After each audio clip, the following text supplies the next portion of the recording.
Bueno, seguimos, ¿no? Ingeniero.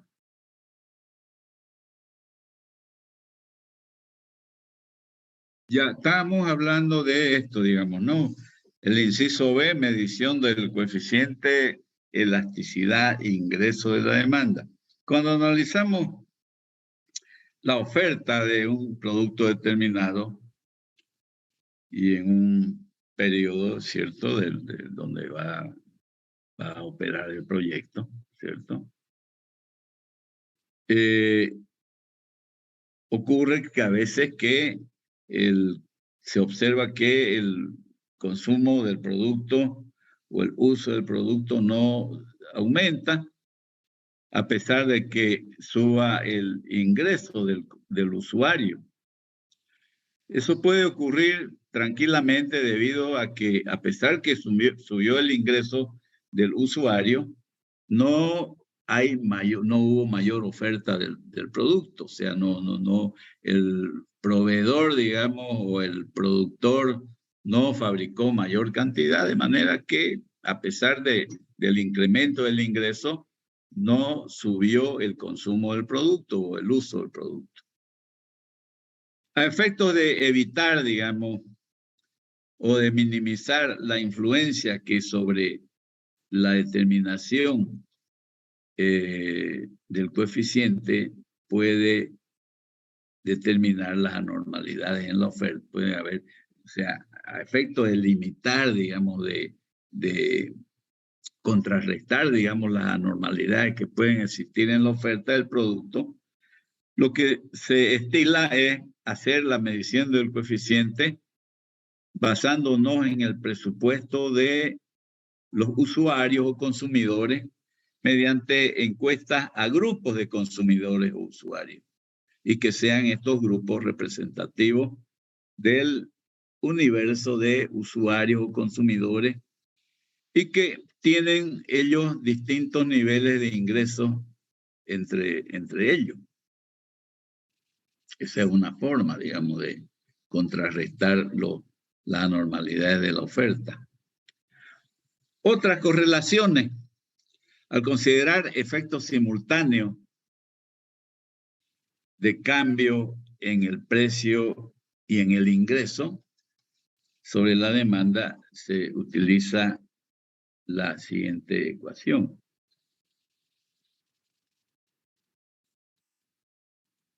¿No?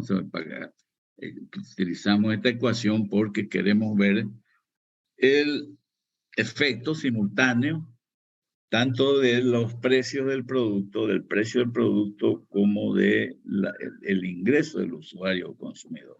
Entonces, utilizamos la misma ecuación y aplicamos logaritmo, ¿no? Tenemos logaritmo de Q igual logaritmo de K más el coeficiente de elasticidad precio por el logaritmo del precio más el coeficiente de elasticidad ingreso por el logaritmo del ingreso, donde Q es la demanda por habitante, P el índice de precios relativos del producto, E es minúscula, es la elasticidad precio de la demanda y el ingreso por habitante per cápita, E mayúscula es la elasticidad ingreso de la demanda y K es la constante.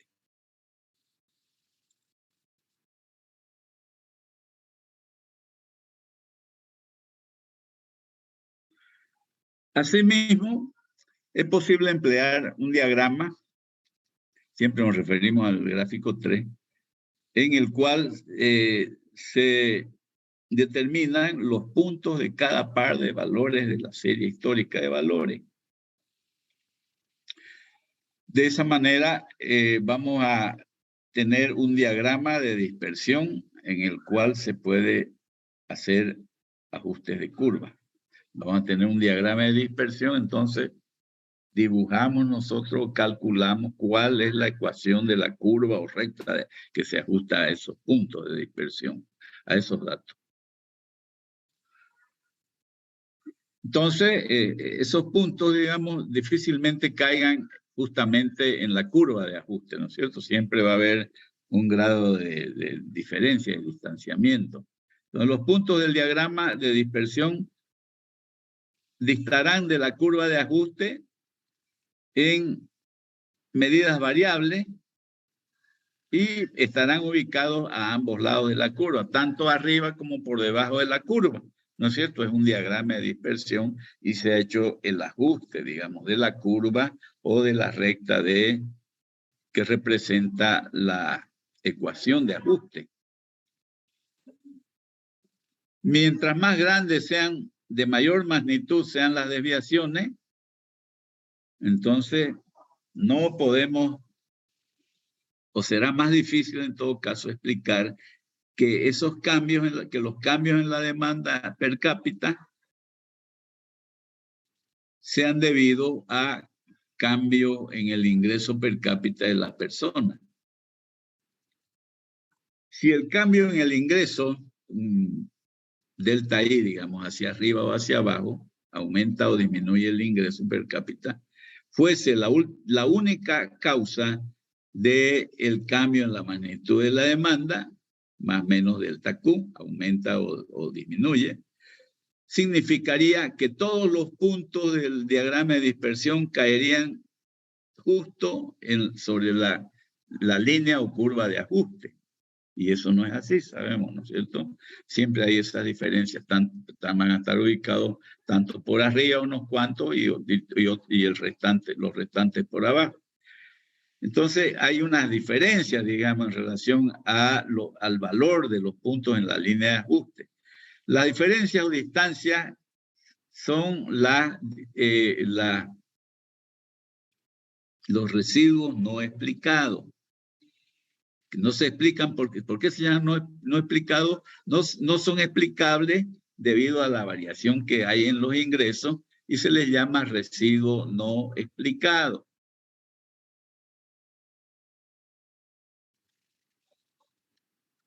La magnitud de ese residuo que se llama no explicado en cada una de las observaciones viene a ser la diferencia entre la demanda efectiva por persona para un nivel dado de ingreso con la demanda que correspondería a ese nivel de ingreso según la curva de ajuste. Eso es claro, ¿no?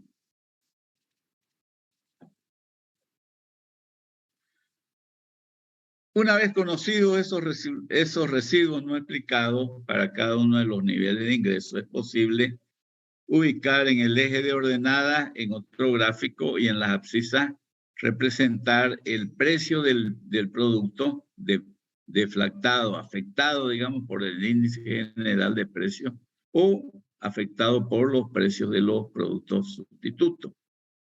De esa manera obtendríamos un nuevo diagrama de dispersión, una nueva curva de ajuste, de regresión, que permitiría medir los más o menos delta Q, es decir, las variaciones hacia arriba o hacia abajo de la demanda que son atribuibles al efecto precio.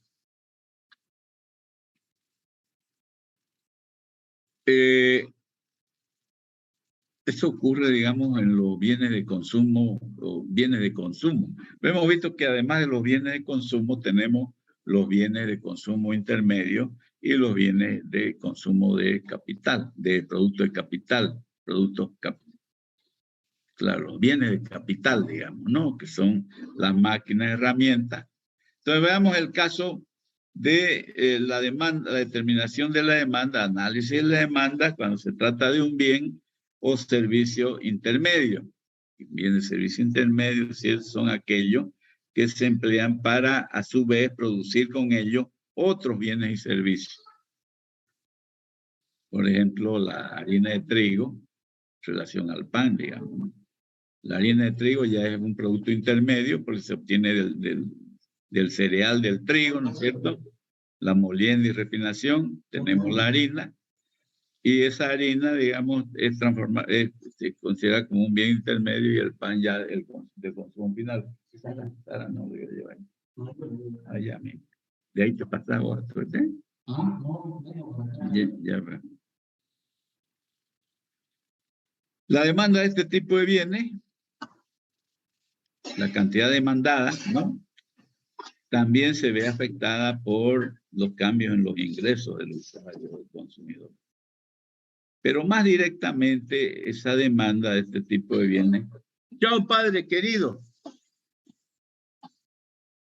Está afectada, está influida por la demanda de esto en la producción y en qué proporción participan estos productos en la producción de los bienes que de ellos se obtienen, ¿no? ¿Se entiende, no? Si no se entiende, me dicen, por favor. Así se trata, digamos, para, o sea, si la demanda de bienes intermedios, en realidad es importantísimo saber para qué se usa ese bien intermedio. Si es la harina de trigo, la utilizan para pan, tendremos que ver entonces, ¿no es cierto?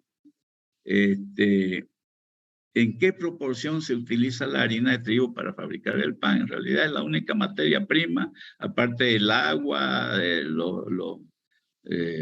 sal, y las bacterias, digamos, no, levaduras para fermentar la masa. Entonces hay que ver en cada caso cuál es esa proporción en que participan para la producción del producto final.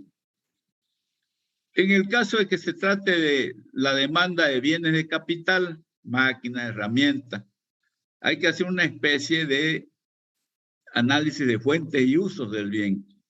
¿Qué es la fuente y uso de él? ¿Quién los provee, digamos? ¿Quién los hace? ¿Quién los fabrica? Esa es la fuente. ¿Y para qué se utilizan? Para utilizarlo en qué tipo de fabricación de productos. Eso es un análisis de fuentes y uso del bien. Entonces, establecidos las fuentes y uso, hay que establecer las relaciones técnicas, es decir, cuánto necesitamos, cuántas máquinas o qué parte de esa máquina necesitamos para producir una determinada cantidad de productos. Eso es las relaciones técnicas. Y también las posibilidades de sustitución de estos bienes de capital por otros bienes de capital. Y también investigar, analizar la incidencia de esos cambios estructurales de la economía sobre la demanda de los bienes de capital que estamos analizando su demanda. Es lógico, siempre los cambios en la economía, por ejemplo, si hay una recesión, si hay una devaluación de la moneda, ¿no? Si hay prohibición de importación o de exportación, todo eso es el comportamiento de la economía, todo eso incide, pues, por supuesto, en el análisis.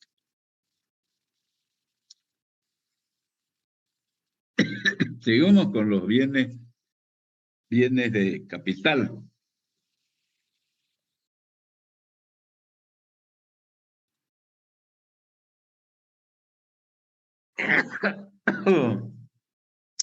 Entonces, acá decíamos de que es necesario analizar la relación técnica que hay, digamos, ¿no? Entre la demanda de los productos a fabricar, o mejor dicho, entre los bienes de capital y qué se puede producir con ellos.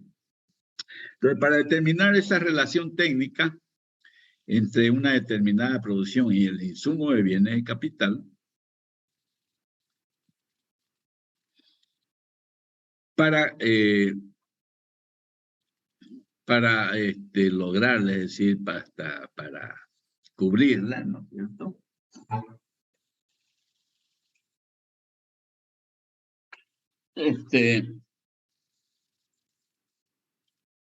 También será interesante o será importante analizar posibilidades de innovaciones técnicas en el proceso productivo respectivo. Además, analizar las posibles variaciones en la intensidad de uso de la capacidad instalada en el periodo analizado. Por ejemplo, no es lo mismo utilizar un bien de capital, una máquina, una herramienta, si le vamos a echar, digamos, 24 horas al día usándola, o simplemente va a trabajar durante 8 horas al día. Entonces, teóricamente, digamos, en el caso de utilizarlo tres turnos al día, bueno, va a durar la tercera parte. La vida útil de la máquina va a ser la tercera parte de si lo utilizamos en un solo turno de 8 horas y no 24 horas al día, ¿no? Entonces, por eso dice, ¿no? Las posibles variaciones en la intensidad de uso. Esa es la intensidad de uso. La vamos a usar por 2 horas, por 8 horas, por 16 horas, etcétera. Entonces, eso va a influir en la vida útil del equipo. Y si se deprecia rápido, si se frega rápido, va a ser necesario comprarlo, comprar el equipo respectivo, digamos, mucho antes, digamos, de lo previsto. Por eso dice acá, por ejemplo, 1 o más turnos de trabajo.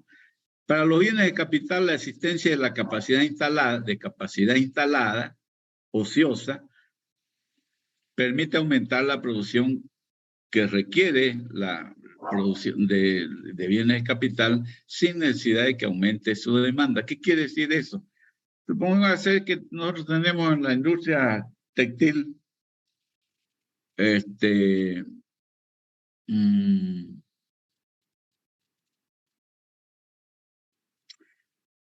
una maquinaria que la utilizamos solamente en un 50%. Entonces, no hay necesidad de seguir fabricando si el mercado requiere más textiles, digamos. ¿Por qué? Porque con el mismo equipo que ya tenemos, sin necesidad de comprar nuevo, es posible aumentar la producción porque no estamos utilizándola en 80% ni 100%, sino simplemente un 50%. Por lo tanto, podemos aumentar nuestra producción sin necesidad de comprar nuevas máquinas, digamos, ¿no? A eso se refiere. La mecanización también de los procesos, ¿no? Es decir, compramos máquinas más o menos automatizadas que va a reemplazar a la mano de obra, entonces el cambio en el uso de los factores de producción, ¿no? La mecanización entonces implica sustituir entre factores de producción y estará afectada por una serie de factores como los precios relativos de cada uno de los factores de producción. Estará afectada también por las preferencias de los usuarios y por factores como el nivel técnico-cultural, la política de crédito y los estímulos de diversos.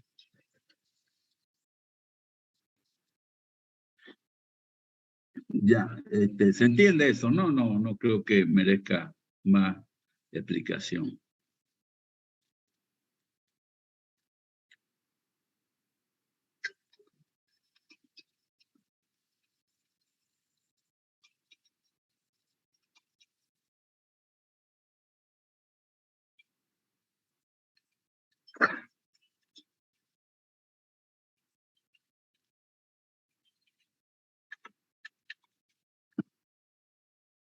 Ya, ok.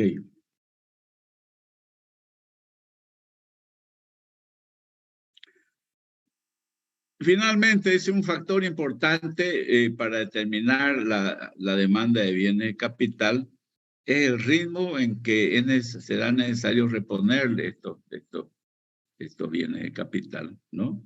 Una vez hayan cumplido su vida útil, sea por desgaste físico, obsolescencia tecnológica o económica. Es lo que pasa, digamos, que claro, pues, ¿no? O sea, un equipo, digamos, ya está viejo, digamos, no tiene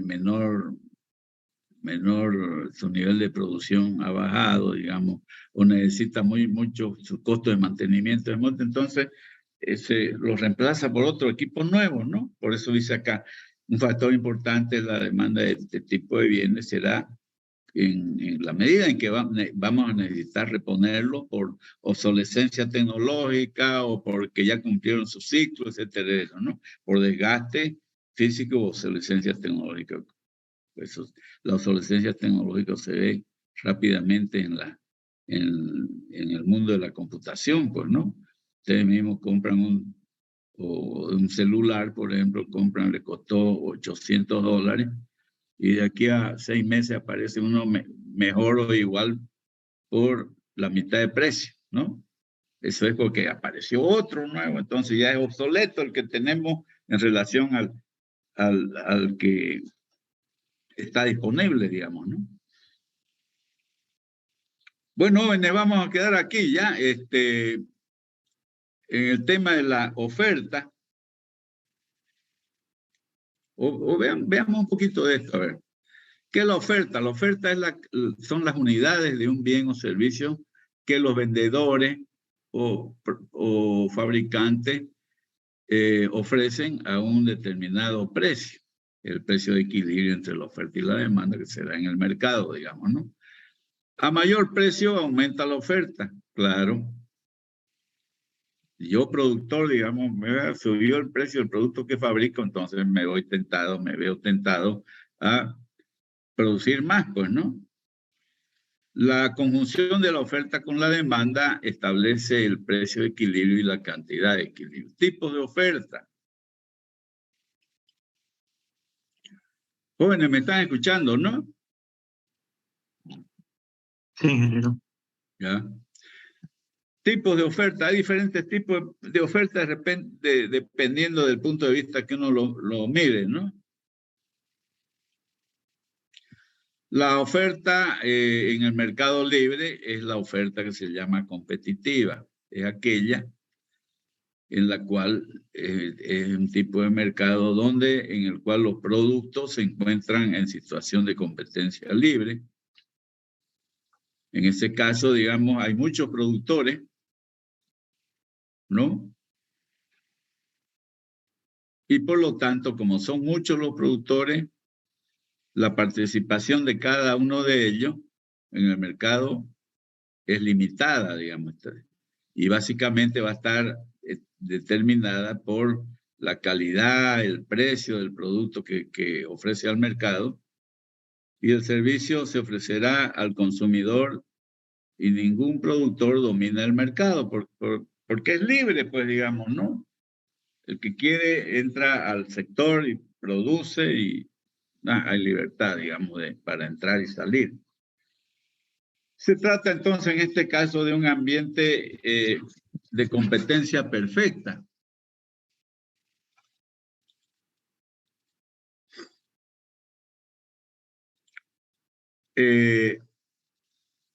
Donde hay muchos compradores y también hay muchos vendedores que por lo tal, como son muchos, digamos, ni los unos ni los otros tienen gran influencia, digamos, en el precio del producto, dado que se trata de un producto que normalmente es idéntico, de las mismas características, es un producto homogéneo, no existen barreras para la entrada o para la salida de los productores, de los oferentes. También tenemos la oferta oligopólica. Este oligopólico deriva del griego oligo, que es poco. Son pocos proveedores, unos cuantos.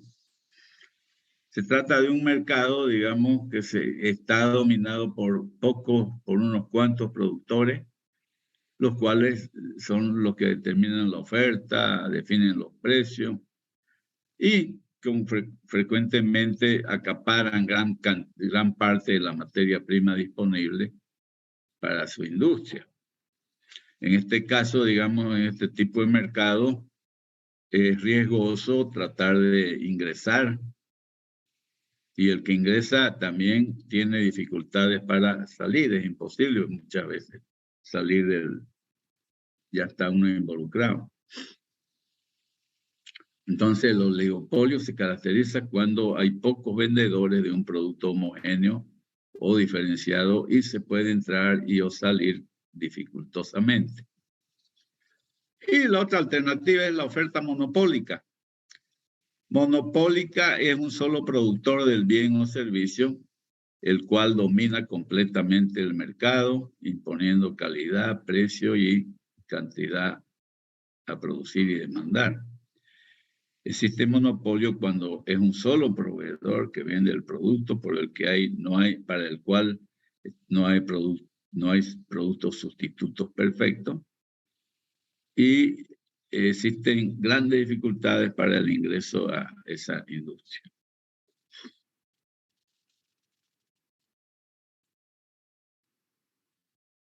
Análisis de la oferta.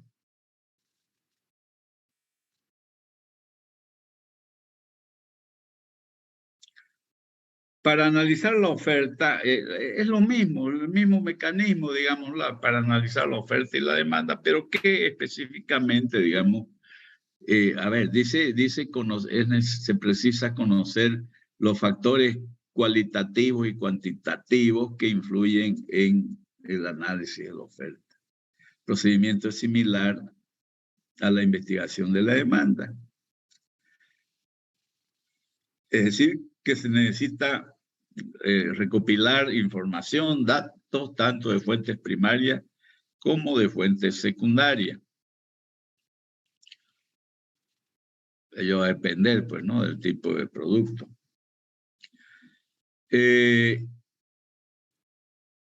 Con frecuencia, digamos, algunos datos que son importantes, digamos, en el análisis, no se pueden encontrar en las fuentes secundarias. ¿Qué son las fuentes secundarias? Los documentos, las publicaciones de, por ejemplo, que el INE, ¿no?, de la Cámara Agropecuaria del Oriente, la Cámara de Industria y Comercio, etcétera, etcétera, ¿no?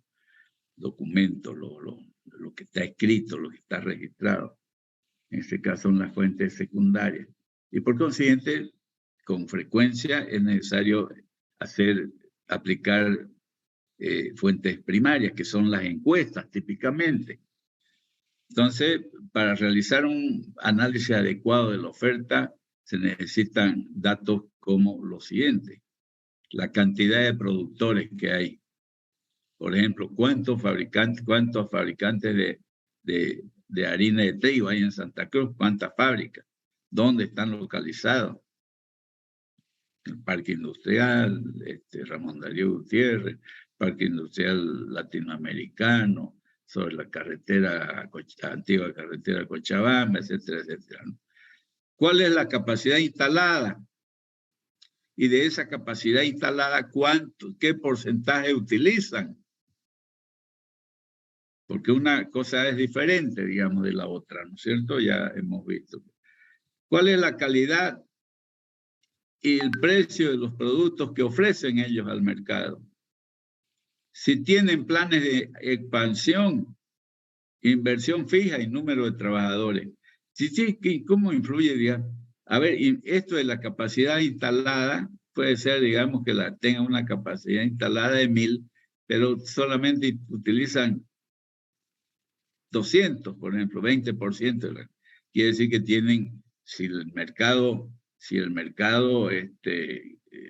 creciera, digamos, si creciera la demanda, ellos, sin necesidad de comprar más máquinas, pueden aumentar la producción en caso de que la capacidad instalada sea bastante mayor que la capacidad utilizada. Calidad y precio de los productos, por supuesto. Planes de expansión, que son planes, de repente, digamos, ahorita la capacidad instalada es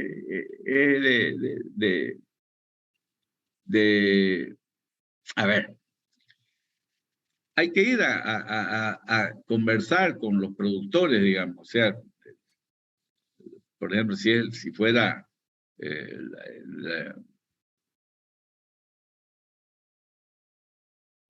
y en 10 minutos nos acaba, ahí lo vamos a dejar, ¿ya? ¿Bueno?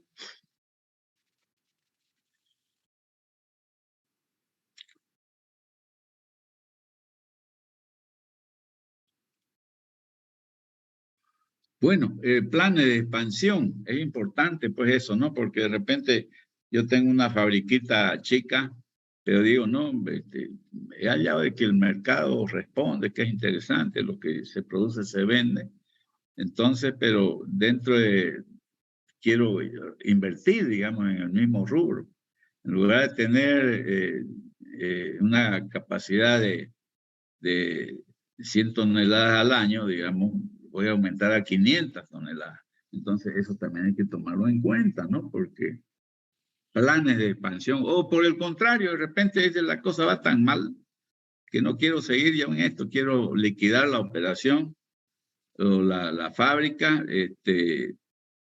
me voy a dedicar en quiebra, voy a cerrar el boliche. Así como hay planes de expansión, también puede ser planes de reducción. También, esto es más difícil ya determinarlo, pero también se puede intentar conocer, recabar información referente a cuál es la inversión que tienen los oferentes actuales, digamos, la cantidad de trabajadores que tienen en sus fábricas, etcétera, etcétera. O en todo el sector, pues no, la sumatoria de las encuestas de si hay, digamos, 3 o 4 fábricas de harina de trigo en Santa Cruz, entonces hay que ver, ¿no? Visitarlos a esos 4, digamos, y recabar toda esa información que estamos indicando acá.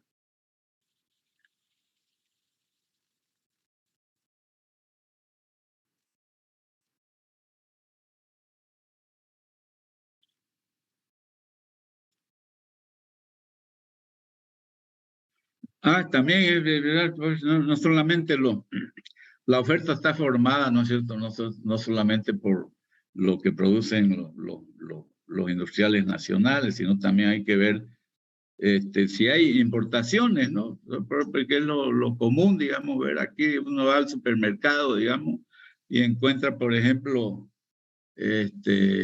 jaleas, dulces, mermeladas de fruta, hay no solamente de origen nacional, ¿no es cierto? Hay argentina, brasilera, paraguaya, americana, etcétera, ¿no? Entonces hay que ver si además de la producción nacional hay importaciones. O también se da el caso de que también puede ser que hayan importaciones y haya exportaciones en forma simultánea, ¿no? O puede ser que no hayan importaciones, pero sí hay exportaciones, como es el caso, digamos, de la industria azucarera, que permanentemente ellos están pidiendo, dicen, el mercado nacional es pequeño, entonces queremos exportar excelente. Entonces, todo eso hay que verlo, ¿no? Para analizar la oferta. Por supuesto, hay que analizar los precios también.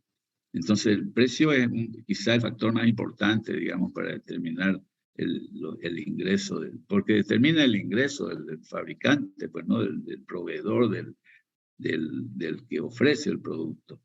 El precio es el valor monetario al que los productores se hayan dispuesto a vender su producto y los consumidores a comprarlo, sea se trate de un bien o de un servicio, cuando la oferta y la demanda se hallan en equilibrio. Espérenme un segundito ya.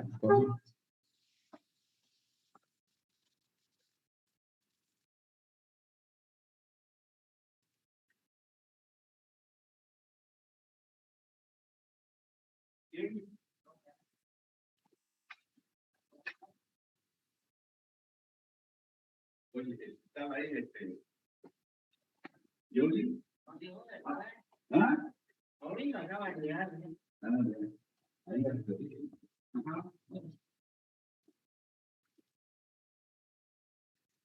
Bueno, estamos hablando del precio, ¿no? Es que cuando la demanda en equilibrio, digamos, está definido por el mercado. Entonces, el precio nos permite determinar el ingreso del productor y también del comercializador, pues, ¿no? Porque el comercializador también eh, eh, lo vende a un determinado precio con su respectivo margen de utilidad, pues, ¿no? Entonces hay que, normalmente,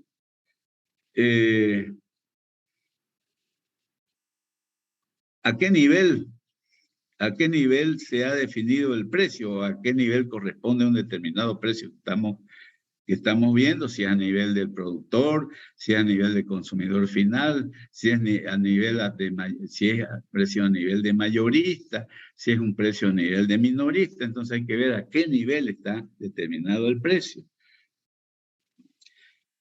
Y cómo se ve afectado, me refiero al precio, cuando cambian las condiciones, principalmente el sitio de ventas, es lo que les acabo de decir, ¿no? Si es a nivel mayorista, si es minorista, si es en lugar de donde lo requiere el usuario, etcétera, etcétera.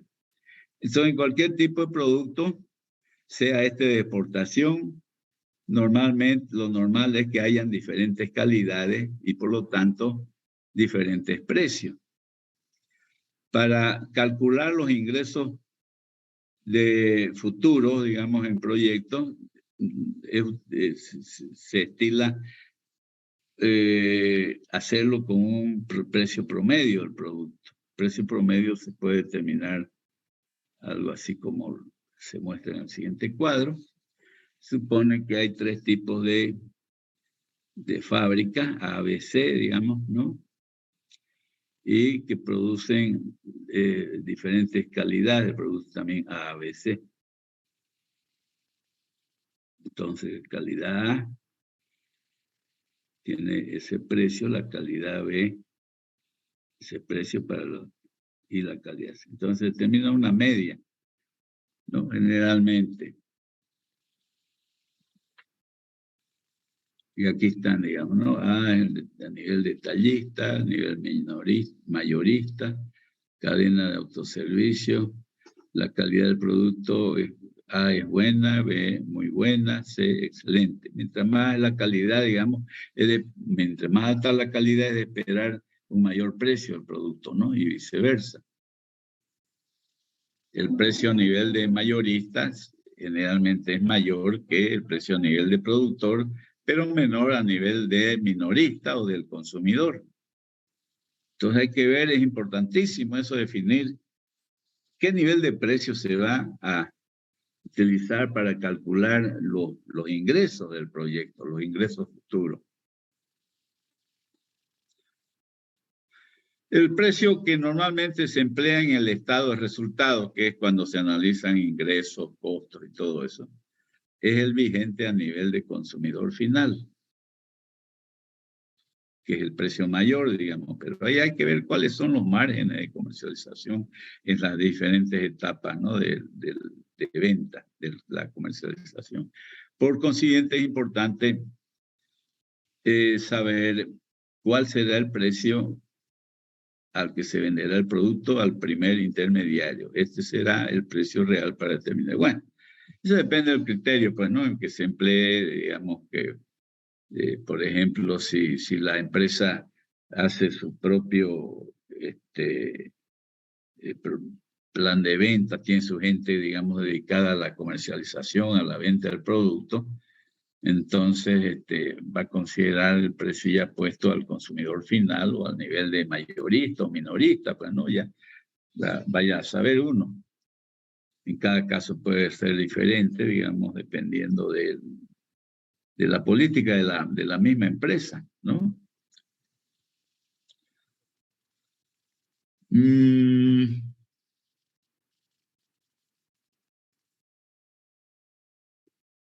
Entonces, normalmente no se proyecta el precio, pues no es difícil, digamos, hacerlo por métodos estadísticos, ya que le podemos pelar feo, digamos, ¿no?